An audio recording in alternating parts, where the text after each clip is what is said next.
Hello students, आज हमको चौथा अणुसंख्यक गुणधर्म पढ़ना है जो क्या है परासरण दाब। तो परासरण दाब क्या होता है, पहले परासरण की परिभाषा पढ़ेंगे, फिर परासरण दाब क्या होता है, विपरीत या प्रतिलोम परासरण क्या होता है, विसरण क्या होता है और परासरण कुछ नियम होते हैं उनके बारे में देखेंगे आज की वीडियो में। तो सबसे पहले हम देखते हैं परासरण क्या होता है। परासरण को बोला जाता है ओस्मोसिस और परासरण दाब को क्या बोलते हैं, ओस्मोटिक प्रेशर। तो देखो ओस्मोसिस क्या होगा, ओस्मोसिस होता है, ये देखो हमने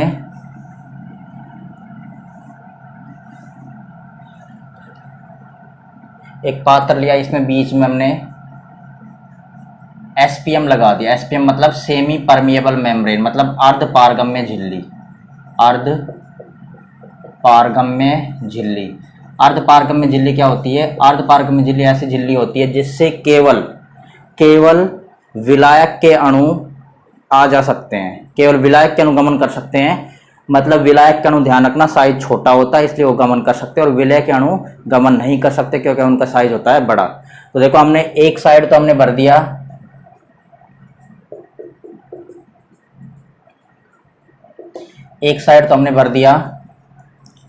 विलायक और दूसरे साइड हमने लिया विलयन। तो देखो जहां विलायक लिया है उसकी सांद्रता क्या होगी और विलयन की सांद्रता क्या होगी, किसकी सांद्रता ज्यादा होगी किसकी कम होगी।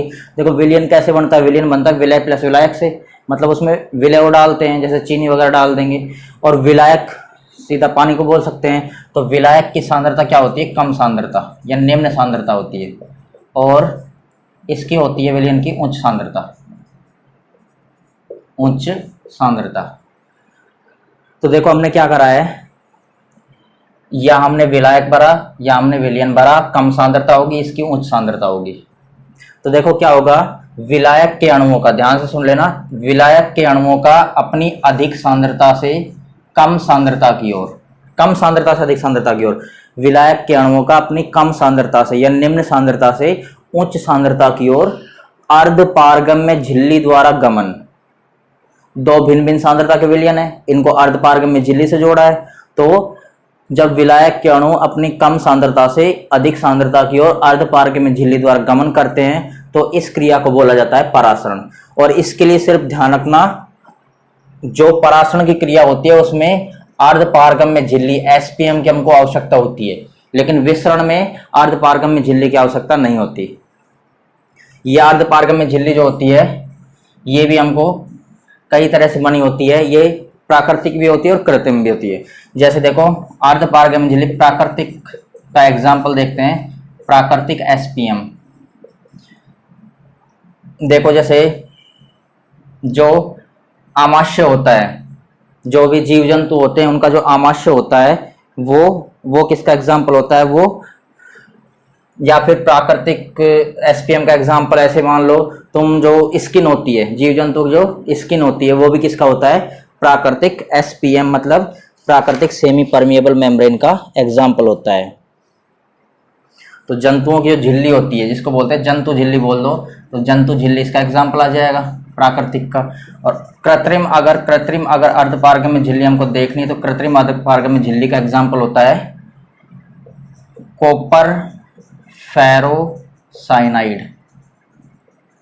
इसका सूत्र देखें तो सूत्र होगा इसका Cu2FeCN6, कॉपर फेरोसाइनाइड Cu2FeCN6। इसके अलावा सेलोफेन, ये भी हमारा कृत्रिम अर्ध पारगम्य झिल्ली का उदाहरण होता है। तो हमको परासरण की परिभाषा आनी चाहिए कि जब दो अलग अलग भिन्न भिन्न सांद्रता वाले विलयनों को एक अर्ध पारगम्य झिल्ली द्वारा जोड़ देंगे तो विलायक के अणु अपनी कम सांद्रता से उच्च सांद्रता की ओर, ध्यान रखना सिर्फ विलायक के अणु, क्योंकि अर्ध पारगम्य झिल्ली एक ऐसी झिल्ली होती है जो केवल विलायक के अणुओं को अपने में से जाने देती है और विलय के अणुओं को रोक लेती है, क्योंकि इसके जो छिद्र होते हैं वो छोटे होते हैं बहुत। अर्ध पारगम्य झिल्ली के जो छिद्र होंगे वो क्या होते हैं, बहुत छोटे होते हैं। और विलायक के अणु का आकार कैसा होता है, विलायक के अणुओं का आकार छोटा होता है, इस कारण ये आसानी से जा सकते हैं, लेकिन विलय के अणु जो होते हैं वो बड़े होते हैं, इस कारण ये इसमें से गमन नहीं कर सकते। तो इस क्रिया को बोला जाता है परासरण। ये होती है परासरण की परिभाषा। अब देखो हमको, अब परासरण की परिभाषा हो गई। अब देखो हमको देखना है परासरण दाब क्या होता है। तो हम देखेंगे परासरण दाब क्या होता है। तो देखो इसको मैं मिटा रहा हूं, परासरण दाब देखेंगे अब।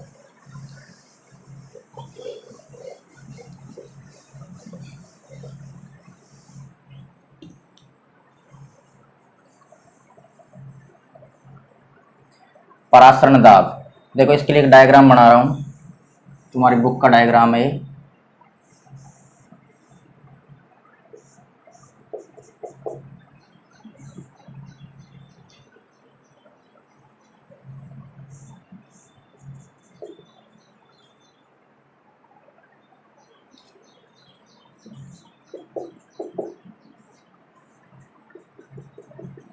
यहां पर हमने एक पिस्टन लगा दिया, पिस्टन जिससे दाब लगाएंगे, पिस्टन।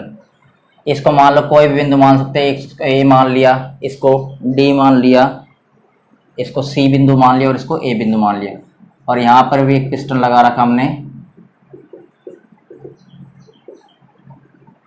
दोनों तरफ एक एक पिस्टन लगा रखा है। इसके मान ले P1 दाब और इसका P2 दाब। और यहां पर हमने क्या लगा दी, एक अर्धपारगम्य झिल्ली, एक क्या लगा दी, SPM अर्धपारगम्य झिल्ली। इधर की साइड हमने विलायक भर दिया और इधर की साइड हमने ले लिया विलयन। तो देखो दोबारा से देख लो, इसकी सांद्रता क्या होगी, कम सांद्रता, और इसकी क्या होगी, उच्च सांद्रता। तो परासरण जो पढ़ा था उसमें क्या था, कम सांद्रता से उच्च सांद्रता की ओर गमन हो रहा था विलायक के अणुओं का। लेकिन हम बढ़ रहे परासरण दाब। अब देखो परासरण दाब क्या होगा, देखो ऐसे अच्छे से गमन हो रहा है, विलायक के अणु क्या है, जा रहे हैं इस अर्धपारगम्य झिल्ली में से, विलायक के अणु आसानी से गमन कर रहे हैं। लेकिन हम क्या करेंगे, हम विलयन की तरफ इस क्रिया को रोकने के लिए, ये जो परासरण की क्रिया हो रही है इसको रोकने के लिए विलयन की तरफ से इस पिस्टन से दाब लगाएंगे। इस क्रिया को रोकने के लिए ओनली दाब लगाएंगे, मतलब इतना दाब लगाएंगे कि ये क्रिया रुक जाए। तो इस क्रिया को रोकने के लिए जो दाब लगाया जाएगा, परासरण की क्रिया को रोकने के लिए जो दाब लगेगा इधर, उसको बोला जाता है परासरण दाब। तो सिंपल सी परिभाषा है, परासरण की क्रिया को रोकने के लिए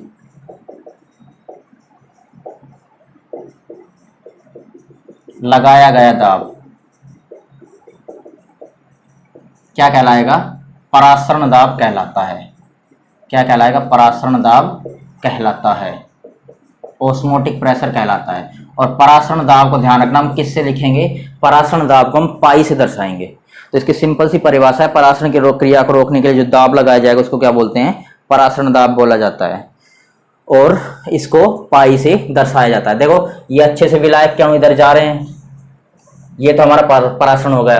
तो इन क्रिया को इस क्रिया को रोकने के लिए, इस क्रिया को स्टॉप करने के लिए, परासरण क्रिया को स्टॉप करने के लिए यहाँ कुछ दाब लगाएंगे, सिर्फ जिससे परासरण क्रिया रुक जाए, उसको बोला जाता है परासरण दाब। अब एक टर्म और आएगा हमारा प्रतिलोम परासरण, तो वो भी यहीं देखो, प्रतिलोम परासरण, ये सारे इधर ही देख रहे हैं। प्रतिलोम परासरण, इसको क्या बोलते हैं, रिवर्स ओस्मोसिस, रिवर्स ओस्मोसिस, या इसको बोला जाता है आरओ। आरओ का नाम सबने सुना होगा, जिससे पानी को शुद्ध किया जाता है, आरओ, उसी को बोलते हैं आरओ। तो इसको बोला जाता है प्रतिलोम मतलब उल्टा, या रिवर्स परासरण मतलब ओस्मोसिस, या इसको क्या बोला जाता है, आरओ। तो देखो प्रतिलोम परासरण या रिवर्स ओस्मोसिस क्या होगा। अब देखो परासरण दाब तो क्या था, जो परासरण क्रिया उसको रोक रहे थे सिर्फ। अब प्रतिलोम परासरण क्या होगा, प्रतिलोम परासरण ये होगा, ये P1 पिस्टन है, ये P2 पिस्टन है। अब देखो यहां से यहां विलायक के अणु जाएंगे परासरण क्रिया में, परासरण की क्रिया में क्या होगा, यहां से इधर विलायक के अणु जाएंगे, मतलब कम सांद्रता से अधिक सांद्रता की ओर विलायक के अणु जाएंगे। तो हम क्या कर दें, इस पिस्टन P2 के दाब को और ज्यादा बढ़ा दे, मतलब यहां P2 का मान P1 से ज्यादा हो जाए, P2 का मान क्या हो जाए, P1 से ज्यादा हो जाए। तो क्या होगा, ये परासरण की क्रिया जो है ये परासरण की क्रिया विपरीत दिशा में होने लग जाएगी, इस दिशा में होने लग जाएगी। परासरण की क्रिया विपरीत दिशा में होने लग जाएगी, तो इसी को बोला जाता है रिवर्स, मतलब उल्टा परासरण करना, हमको रिवर्स ऑस्मोसिस, विपरीत परासरण करना है। तो इस पिस्टन P2 के दाब को हम और बढ़ा देंगे तो ये क्रिया क्या होगी, वापस से होने लग जाएगी, इसको बोला जाता है परासरण दाब। और रोकने के लिए जो दाब लगाते हैं उसको परासरण दाब कहते हैं, और क्रिया को विपरीत कर दे उसको क्या बोलते हैं, प्रतिलोम परासरण या रिवर्स ऑस्मोसिस। तो इसकी सिंपल सी परिभाषा होती है कि परासरण की क्रिया जो होती है उसको हम क्या कर रहे हैं, हम उस पर परासरण की क्रिया जो अच्छे से चल रही है उसको पिस्टन P2 के दाब को यहां बढ़ा दिया तो क्रिया विपरीत दिशा में होने लग जाएगी, इसको बोला जाता है प्रतिलोम परासरण। या सीधा सा देखो, प्रतिलोम परासरण में क्या होगा, उच्च सांद्रता से कम सांद्रता की ओर विलायक के अणु का गमन होने लग जाएगा। परासरण तो होता है कम से निम्न की ओर, कम से उच्च की ओर, लेकिन प्रतिलोम परासरण क्या होगा, इसका उल्टा करना है, मतलब उच्च सांद्रता से विलायक के अणु कम सांद्रता की ओर गमन करने लग जाएंगे, इसको बोला जाता है प्रतिलोम परासरण। तो ध्यान रखना, प्रतिलोम परासरण में क्या होगा, उच्च सांद्रता से निम्न सांद्रता की ओर, उच्च सांद्रता से निम्न सांद्रता की ओर जब विलायक के अणु जाने लग जाए, जब विलायक के अणु जाने लग जाए तो उस क्रिया को बोला जाता है प्रतिलोम परासरण या रिवर्स ऑस्मोसिस। इसका उपयोग क्या होता है, इसका एक अच्छा सा उपयोग है, इसका उपयोग जो समुद्र का खारा पानी होता है या अशुद्धि वाला जो पानी होता है,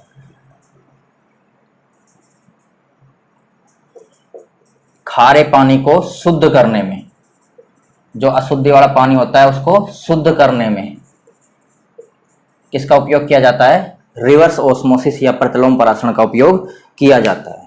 तो समुद्र के खारे पानी को शुद्ध करने के लिए किसका उपयोग करेंगे, प्रतिलोम परासरण का। तो ये हमारे कुछ परिभाषाएं थी, दोबारा से बता रहा हूं, परासरण क्या होगा, जब विलायक के अणु कम सांद्रता से अधिक सांद्रता की ओर अर्धपारगम्य झिल्ली द्वारा जाए तो उसको बोलते हैं परासरण, और इस क्रिया को रोकने के लिए जो दाब लगाएंगे उसको बोलेंगे परासरण दाब। और प्रतिलोम परासरण क्या होगा, इस क्रिया को हमको विपरीत करना है, इस क्रिया को विपरीत करने के लिए और ज्यादा दाब लगाना पड़ेगा, तो मतलब अणु कैसे चलने लग जाएंगे, उच्च से निम्न की ओर होने लग जाएंगे। परासरण में तो क्या था, निम्न से उच्च, अब प्रतिलोम में क्या होगा, उच्च से निम्न की ओर होने लग जाएंगे, तो जो दाब लगाया जाएगा उसको बोलते हैं परासरण, प्रतिलोम उसको बोलते हैं प्रतिलोम परासरण, उसको क्या बोलेंगे, प्रतिलोम परासरण। और परासरण को हम किससे, परासरण दाब को हम दर्शाते हैं पाई से। तो ये हमारी कुछ परिभाषाएं थी। अब देखो आगे एक टर्म और देख लेते हैं जिसको बोला जाता है विसरण, उसके बाद परासरण दाब के नियम पढ़ेंगे। तो देखो हम यहाँ एक और टर्म देखते हैं जिसको बोलते हैं विसरण। तो विसरण क्या होता है उसकी परिभाषा देखेंगे। तो प्रतिलोम परासरण के बारे में तुमको बता दिया है, यदि सांद्र विलयन पर भी अत्यधिक दाब लगा देंगे, परासरण क्रिया विपरीत दिशा में होती है, इसको प्रतिलोम परासरण बोलते हैं, और समुद्र के खारे पानी को शुद्ध किया जाता है। अब देखो विसरण क्या होता है, विसरण को ध्यान से समझ लो। विसरण क्या होता है, विसरण को बोलते हैं डिफ्यूजन। विसरण क्या बोलते हैं, डिफ्यूजन, डिफ्यूजन मतलब फैलना। तो देखो विसरण क्या होगा, विसरण होता है जिसमें कणों का, कण ये विलय भी हो सकते हैं और विलायक भी हो सकते हैं। कण क्या हो सकते हैं, विलय भी हो सकते हैं और विलायक भी हो सकते हैं। परासरण का उल्टा होगा इसमें, उच्च सांद्रता से निम्न सांद्रता की ओर गमन, उच्च सांद्रता से निम्न सांद्रता की ओर गमन किसका, कणों का, ये विलायक भी हो सकते हैं और विलय भी हो सकते हैं। मतलब कुछ ऐसा आएगा, ये हमने यहाँ पर कोई एक सस्ती सी झिल्ली लगा दी, ये कोई एसपीएम नहीं है, ये कोई अर्धपारगम्य झिल्ली नहीं है, वैसे ही कोई हमने एक सस्ती सी झिल्ली लगा दी, तो इसमें क्या होगा, ये जो झिल्ली है ये विलय को भी जाने देगी और विलायक को भी जाने देगी। तो हमने यहाँ पर मान लो एक उच्च सांद्रता का विलयन ले लिया, या मान लो यहाँ कम सांद्रता का विलयन ले लिया, और यहाँ उच्च सांद्रता का, जहां उच्च सांद्रता हो, तो क्या होगा, इसमें उच्च सांद्रता से कम निम्न सांद्रता की ओर, मतलब ये क्रिया जो होगी, और यहां दोनों जाएंगे, विलय भी जाएगा और विलायक भी जाएगा, क्योंकि यहां पर ध्यान रखना विसरण की क्रिया जो होती है उसमें अर्धपारगम्य झिल्ली की आवश्यकता नहीं होती।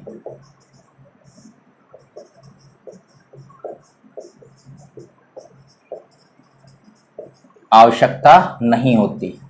तो विसरण की क्रिया जो होती है उसमें अर्धपारगम्य झिल्ली की आवश्यकता नहीं होती, और इसमें कणों का विलय प्लस विलायक का उच्च से निम्न सांद्रता की ओर गमन होता है, इसको बोला जाता है विसरण। तो ये हमारी विसरण की परिभाषा थी। ये विसरण हो गया। उसके बाद हम देखते हैं परासरण दाब के नियम। परासरण दाब के नियम क्या है उनके बारे में देखेंगे। तो देखो परासरण दाब के नियम,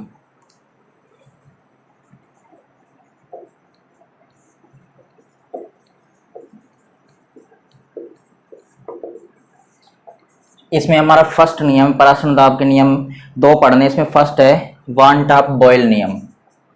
वन टॉप बॉयल नियम,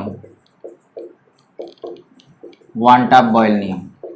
देखो वन टॉप बॉयल नियम क्या कहता है? वन टॉप बॉयल नियम ये कहता है कि हमने तापमान को निश्चित कर दिया, टेम्परेचर को क्या कर दिया? निश्चित, फिक्स कर दिया, तापमान को फिक्स कर दिया। तो जो परासरण दाब होगा वो उस विलयन की सांद्रता के समानुपाती होगा। मतलब निश्चित ताप पर विलयन का जो परासरण दाब होगा, निश्चित तापमान पर विलयन का परासरण दाब उसकी सांद्रता के समानुपाती होता है। ये किसने बताया था? ये वन टॉप बॉयल ने बताया था, इसलिए इसको वन टॉप बॉयल का नियम बोलते हैं। उसके बाद हमारा सेकंड नियम है, मतलब सीधा सा दोनों एक दूसरे के समानुपाती है, तो सांद्रता जिस विलयन की जितनी ज्यादा होगी उसका परासरण दाब भी उतना ही ज्यादा होगा। दूसरा हमारा नियम है वन टॉप दाब ताप नियम। वन टॉप दाब ताप नियम, या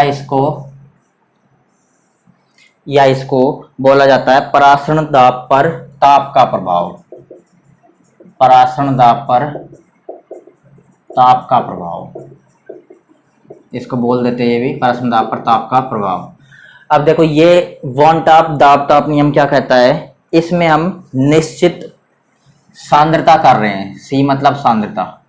सांद्रता क्या कर रहे हैं? सी का मतलब क्या है? सांद्रता। और पाई मतलब तुमको बताया था, पाई क्या होगा?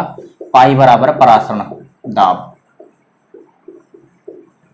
इसमें सांद्रता को हम निश्चित कर रहे हैं, फिक्स कर रहे हैं।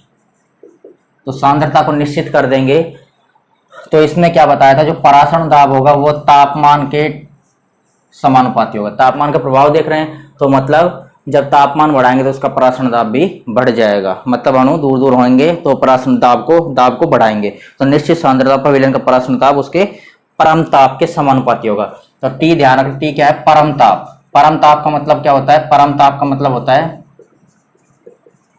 Absolute temperature. इसका मतलब ये होता है कि तापमान को हमेशा हमको केल्विन में लेना है। परम ताप मतलब केल्विन में तापमान को लेना है, इसको बोला जाता है परम ताप। तो दो नियम है, वन टॉप बॉयल नियम पाई समानुपाती सी, और वन टॉप दाब ताप नियम पाई समानुपाती टी। अब देखो इसको समीकरण नंबर 1 मान रहे हैं और इसको समीकरण नंबर 2 मान रहे हैं। तो समीकरण 1 व 2 से, 1 और 2 से क्या आएगा? पाई। देखो पाई दोनों तरफ है, समानुपाती क्या हो जाएगा? सी और टी। तो पाई समानुपाती क्या हो गया? C T. और देखो यहां से हम समानुपाती को हटाएंगे तो एक स्थिरांक लगा रहे हैं सी एस टी, मतलब यहां हमने एस एक स्थिरांक लगाया है। तो ध्यान रखना जो एस है, एस को बोलते हैं विलयन स्थिरांक, विलयन का स्थिरांक बोलते हैं। और ध्यान रखना एस व आर, गैस नियतांक क्या होता है? आर, और विलयन का स्थिरांक क्या बोल दिया? एस। एस मतलब सॉल्यूशन, विलयन का स्थिरांक। तो एस मतलब विलयन स्थिरांक व आर मतलब गैस नियतांक, दोनों का मान समान होता है। दोनों के मान में कोई भी अंतर नहीं होता है। ये एक्सपेरिमेंटली देखा गया था कि एस की वैल्यू आर की वैल्यू जितनी होती है, गैस नियतांक की वैल्यू जितनी होती है, उतनी ही वैल्यू होती है हमारे विलयन नियतांक की। तो एस और आर दोनों समान होते हैं। हम यहाँ एस की जगह आर रख देंगे तो भी कोई फर्क नहीं पड़ेगा। सी आर टी लिख दो चाहे सी एस टी लिख दो, कोई दिक्कत नहीं है। तो देखो इसके बाद देखो सी क्या होता है? N upon V. इसका मतलब क्या? सी मतलब सांद्रता। तो सांद्रता होती है प्रति इकाई आयतन में कणों की संख्या, इसी को सांद्रता बोलेंगे। एक इकाई आयतन लिया है हमने, इसमें कितने कण हैं? तो कण ज्यादा होंगे तो उसकी सांद्रता ज्यादा होगी, कण कम होंगे तो उसकी सांद्रता कम होगी। डायरेक्टली समानुपाती है ना, तो कण जितने ज्यादा होंगे उसकी सांद्रता भी उतनी ज्यादा होगी। तो एक प्रति इकाई आयतन में कणों की संख्या जो होती है उसको बोला जाता है सांद्रता। तो हम सांद्रता को n/v भी लिख सकते हैं। तो क्या आ जाएगा, पाई बराबर c की जगह क्या लिख रहे हैं, n/v और एस टी, और आर टी भी लिख सकते हो, एस टी कोई फर्क नहीं पड़ रहा। उसके बाद देखो इस पाई को, इस v को इधर ले जा सकते हैं, पाई v बराबर क्या आ जाएगा, एन एस टी, ये फॉर्मूला बन सकता है। तो इसको हम इक्वेशन नंबर मान रहे हैं 3, समीकरण क्या मान लिया इसको, 3। उसके बाद देखो हमारा एक फॉर्मूला आएगा इसके बाद, तो देखो पाई v बराबर क्या आ गया, एन एस टी, और ये आया था हमारा पाई बराबर n/v एस टी। अब देखो यहाँ n क्या है, ये देखो n क्या है, n मैंने तुमको बताया था, n बराबर क्या होगा, यहाँ n बराबर होता है मोलों की संख्या। n क्या होगा, मोलों की संख्या या मोल संख्या। और मोल संख्या का फॉर्मूला हमने दूसरे चैप्टर में पढ़ा था, मोल संख्या क्या होती है, और विलय के मोलों की संख्या। तो विलय ही तो होगा इसमें, जितने ज्यादा विलय के घुले होंगे, विलय मतलब मान लो एक पानी ले लिया, एक लीटर पानी ले लिया, उसमें हमने 1 लीटर पानी ले लिया, उसमें हमने विलय के मोल डाले, मतलब चीनी डाले, तो वो विलय के मोल ही किस सांद्रता के समानुपाती होंगे। तो ध्यान रखना यहाँ n जो है वो विलय के मोलों की संख्या को दर्शाएगा। तो n क्या होगा, नंबर ऑफ मोल्स क्या होते हैं, मात्रा अपॉन अनुभार, मतलब W/m। तो एन बी निकालना हमको, WB/mb। बी से किसको दर्शाते हैं, बी बराबर क्या होता है, अभी देख रहे हैं इस चैप्टर में हम, बी बराबर क्या होता है, विलय। तो ध्यान रखना यहां से n की वैल्यू क्या आ जाएगी, मात्रा अपन अनुभार, मतलब WB/mb। तो इसकी जगह हम WB/mb रख रहे तो क्या आ जाएगा फॉर्मूला, पाई बराबर इसकी जगह रखो WB/mb, WB/mb। आगे का है एस टी और नीचे v, तो नीचे v है और ऊपर है s और t। तो ये हमारा फॉर्मूला आ जाएगा पाई सांद्रता निकालने का, WB into S into T, divide किससे करना हमको, MB इंटू वी से। तो WB ST MB V। अब यहां से हम MB निकालें तो MB क्या आएगा बताओ, MB निकालेंगे तो ये पाई इधर आ जाएगा, MB इधर आ जाएगा, तो आ जाएगा WB ST upon pi into V। एक फॉर्मूला हमारा ये आ गया। तो परासरण दाब का फॉर्मूला होता है WB ST upon MB into V, और अगर हमको विलय का अनुभार ज्ञात करना है तो WB ST upon pi into V। तो ये परासरण दाब पर दाब दो नियम है, दोबारा से देखते हैं इनको। देखो बॉयल वन टाप बॉयल का नियम क्या कहता है, तापमान को स्थिर रखे तो पाई परासरण दाब समानुपाती सांद्रता के होता है विलयन की। इसको समीकरण 1 माना। वन टाप दाब ताप नियम में परासरण दाब पर ताप का प्रभाव क्या कहता है, अगर हम सांद्रता को निश्चित रखें तो पाई मतलब परासरण दाब तापमान के समानुपाती होगा। तापमान को यहाँ परम तापमान मानना है, मतलब केल्विन में लेना है इसको। समीकरण 1 और 2 से क्या हो जाएगा, दोनों में पाई है तो पाई समानुपाती किसके हो जाएगा, सी, और यहाँ टी तो सी टी हो जाएगा। उसके बाद पाई बराबर यहाँ एस एक स्थिरांक लगा जिसको बोला जाता है विलियन स्थिरांक, और एस व आर दोनों का मान समान होता है। जैसे 8.314 होता है, या आर का मान 8.314 होगा, या फिर 0.0821 821 होता है, वो ऐसे ही एस के लिए भी होते हैं। क्वेश्चन देखेंगे एक आगे। तो यहाँ से स्थिरांक लगाया तो सी क्या होता है, n/v, मतलब प्रति इकाई आयतन में कणों की संख्या। तो n क्या है, कणों की संख्या मोल संख्या। मोल संख्या कैसे निकालते हैं, मात्रा अपन अनुभार, मात्रा को W से, अनुभार को M से। और यहाँ जो ये है मोल संख्या वो विलय के लिए होगी, तो विलय ही तो निर्धारित करेगा सांद्रता को। तो विलय के लिए क्या होगी, NB WB/MB। तो यहाँ हमने C की जगह n/v रख दिया, तो n/v ST हो गया। तो यहाँ पाई को इधर लेगा तो पाई v बराबर NST हो गया। तो इस समीकरण को हमने 3 माना है। तो इस समीकरण से हम क्या देख रहे हैं, n की वैल्यू रख रहे हैं WB/MB। तो WB/MB ST और V, ये ST और नीचे V, और MB निकालेंगे तो क्या आएगा, WB ST पाई V, मतलब MB इधर जाएगा और पाई इधर आ जाएगा। तो ये हमारे फॉर्मूले थे। इस फॉर्मूले पर भी एक क्वेश्चन करते हैं। देखो क्वेश्चन करते हैं इसका।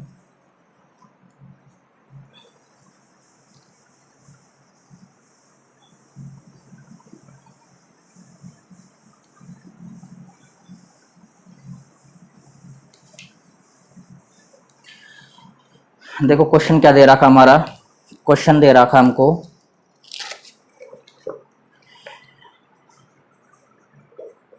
27 डिग्री सेल्सियस ताप पर, सेल्सियस को पहले केल्विन में चेंज करेंगे, ताप पर यूरिया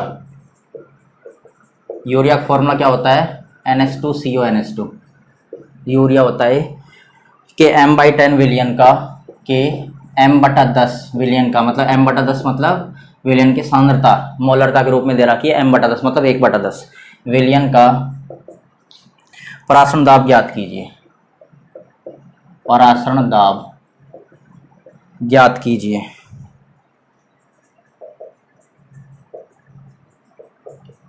और यहाँ R की वैल्यू, R का मतलब क्या है, R का मतलब ऐसे ही होगा, ठीक है, दोनों की वैल्यू सेम होती है वैसे भी, तो R की वैल्यू है 0.0821 litre ATM kelvin inverse mole inverse. मतलब लीटर ATM मतलब वायुमंडल, वायुमंडल litre kelvin inverse mole inverse में। ये वाली वैल्यू हमको यूज करनी है, क्योंकि हम देखो इसमें तापमान वगैरह का भी यूज लेंगे, तो केल्विन आ रहा है और वायुमंडल दाब लगाते हैं, इसलिए ATM वाला ये फॉर्मूला यूज लेना होगा, ATM वाला मतलब ATM वाली वैल्यू यूज लेनी होगी। तो ये हमको दे भी रखी है यहाँ। इसका आंसर देखते हैं, इसका सॉल्यूशन देखते हैं हमारा क्या आएगा। देखो सबसे पहले क्वेश्चन में दे रखा है 27 डिग्री सेंटीग्रेड ताप, ताप की वैल्यू है 27 डिग्री सेंटीग्रेड, तो 27 को हम केल्विन में चेंज करेंगे, क्या आएगा 27 प्लस 273, तो कितना केल्विन हो जाएगा, ये 300 केल्विन तापमान दे रखा है क्वेश्चन में।